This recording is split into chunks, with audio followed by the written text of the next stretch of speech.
What's up, guys? Today on this episode of ATP, we're going to be showing you how to put a loaded shock on my 2002 Toyota Solara. The process for this is pretty similar on most vehicles, so we'll go over that today, go over the tools that you need to perform this job. While I'm in there, I'm also going to do some maintenance items as well, like change the brake pads and rotors.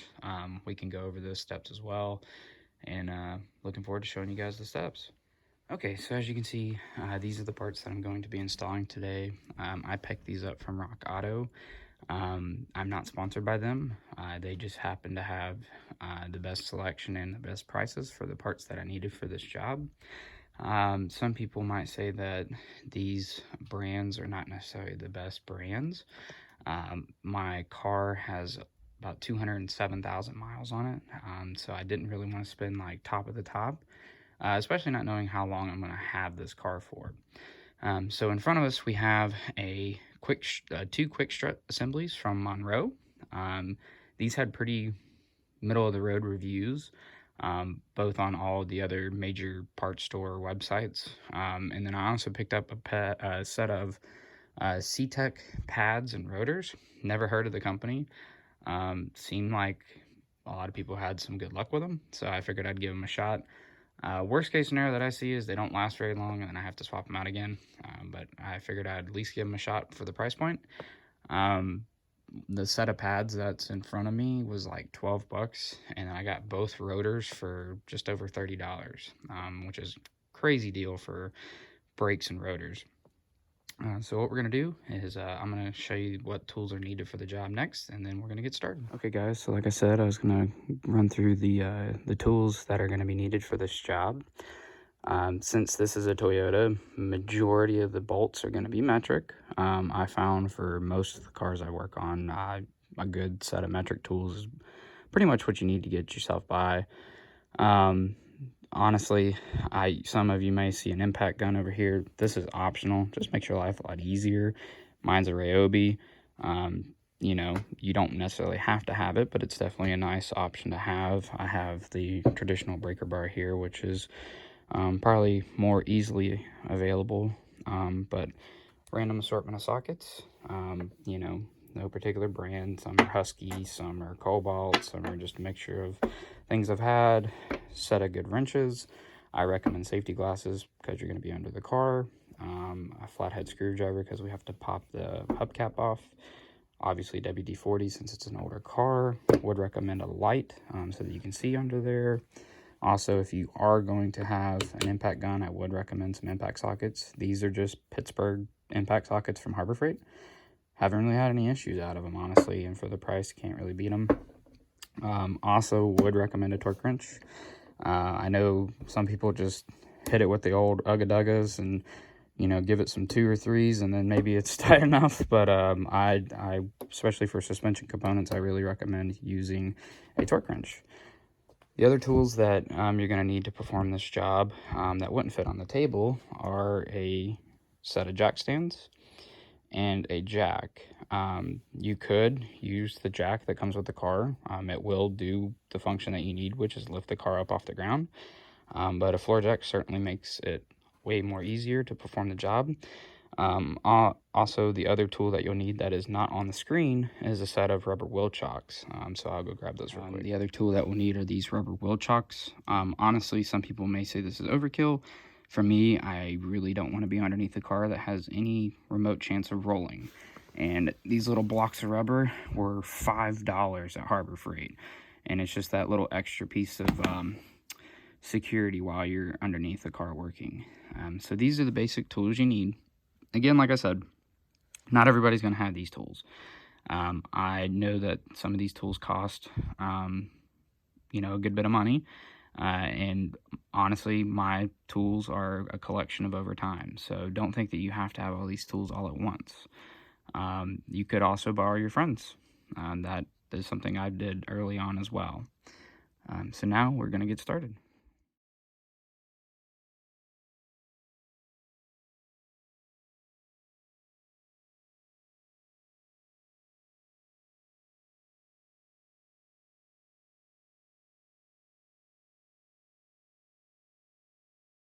Okay, so as you can see, we got the car up in the air. A couple things I wanted to go over before we get started. First thing, safety is important, so always do a check on the car. Make sure it won't fall. Use the appropriate jack points for your car. It varies by car, but most of them have these grooves on the pinch welds where you're supposed to put the jack or jack stands. Like I said before, rubber chocks behind here because we want to be safe. Like I said, want to do what's most safest so we can perform the task as quick as possible and as safest as possible. All right, so now we're going to get started by taking the wheels off.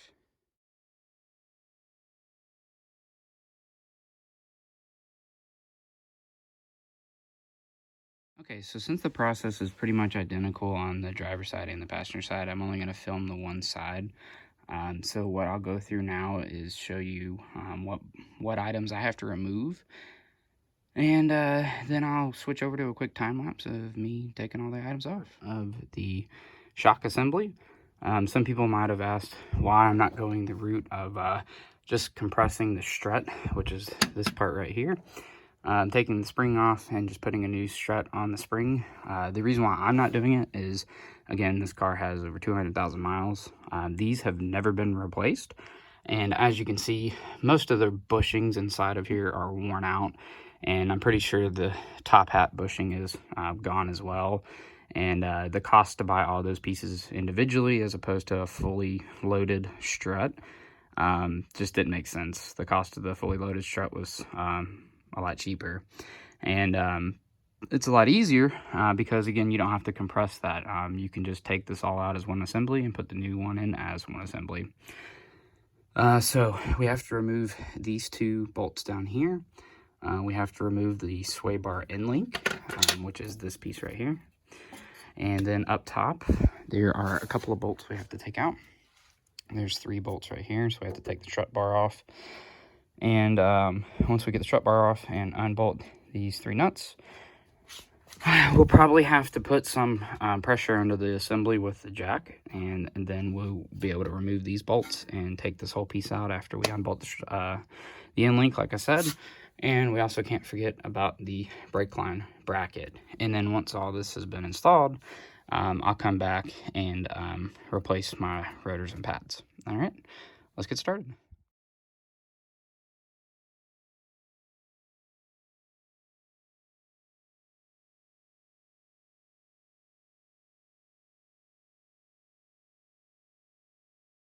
Okay, so as luck would have it, with any job, you realize you need more tools than you actually thought you would.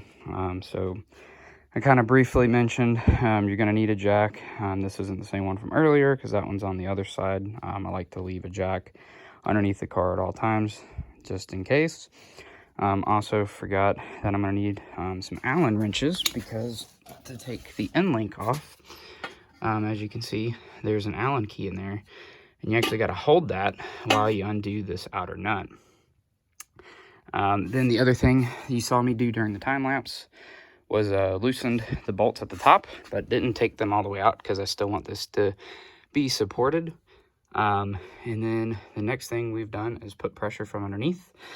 I did want to make note, you want to put pressure on the actual knuckle and not the dust shield. There's other places you can probably put a little bit better setup, but for me, that's what's working. So yeah, next steps is I'm gonna take the end link off, take these 2 bolts out, then I'm gonna completely take the 3 bolts from up top, unbolt the bracket for the brake line, and this whole assembly should come out. No, I'm not gonna do that in that exact order, but that is what will be done next. Oh, and the other tool I had to add was a adjustable wrench because I didn't have another 22mm socket to go on this end while I'm loosening it.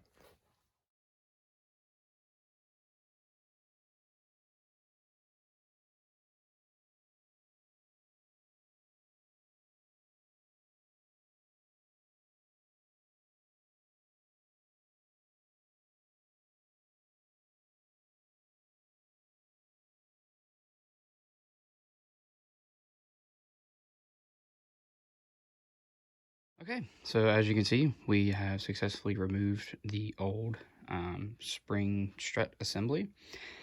I did have a little bit of issue. Just like I said, this car has over 200,000 miles, so it was a little bit corroded. The impact did struggle a little bit, but once the WD-40 got in there, it was able to help break those bolts free. So one thing to note, as I thought, these are the original to the car. Pretty cool. They actually aren't in as bad a shape as I thought. I'm thoroughly impressed. The strut is clearly blown. As you can see, the oil's coming out of it, and I can tell you from just driving it, the car kind of bounces all over the place, which is a telltale sign that the struts are blown. But I will show you. This is what we have. Like I said, we had to unbolt the brake line, had to undo the end link, and it has that little Allen key in there to hold it while you loosen the nut. And we were able to take the whole assembly off just like this. And so installation is pretty much the reverse. We will feed it up through the tunnel, put the bolts up onto the top, use our helper jack here to lift it up, get the 2 bolts in the bottom, and then reassemble everything, and then make sure it's all torqued up and ready to go. This is actually a good learning opportunity. So one thing I would always recommend, particularly when you're buying aftermarket parts, always make sure that the new part matches the old part. And as you can see in my case, thankfully, they are identical. Same mounting points up top. They have the top hat. Same style spring, shock, brake line, bolt, or bracket mount is in the same location. Brackets tweaked to the same orientation, it looks like, from what I can tell. Yep, and then it's got the same brackets here. They did include 2 new nuts, which was nice. It's always a good thing to, use new hardware if they give it to you. Also had a warning sticker up here. I think it goes without saying. Anybody that's ever done shocks, they know that this is called a loaded shock because the spring is already on the strut and it has the top hat bolted to it. This is under considerable amount of pressure, so there is a big warning label that says, do not remove the nut here. And I think it goes without saying that you do not do that unless this has been compressed. So, like I said, now the process is as simple as just reversing the process for removing the old one. All right, let's get started.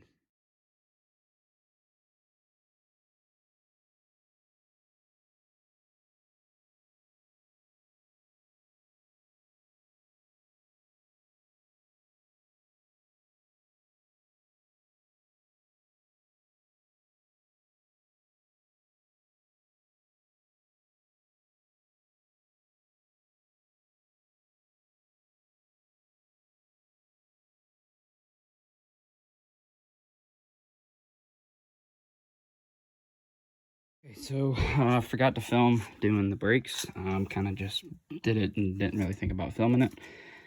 But as you can see, got the new rotor on. For people that have never done brakes, they ship these with a coating, keeps them from rusting while they sit on the shelves. So always make sure that you clean the rotor off. Also a good idea because you're going to be getting grime and stuff on them anyways as you install them. Got the new pads on. On the Toyotas, it's pretty simple. You've got 2 bolts in the back. That's for the bracket. You've got 2 bolts on the top of the bracket. That's to get the actual caliper off. You take that assembly off, set it to the side.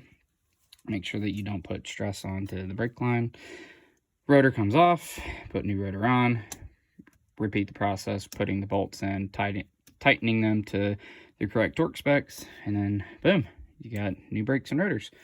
But the main reason why I wanted to film is the new strut assembly is in.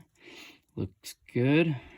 Hopefully it rides a lot better now that it won't be bouncing all over the road.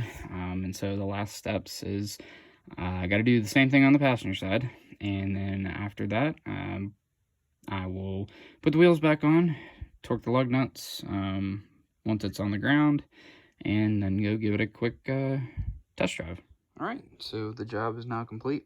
We have new rotors on the front, new pads on the front, and 2 brand new shock assemblies on the front as well.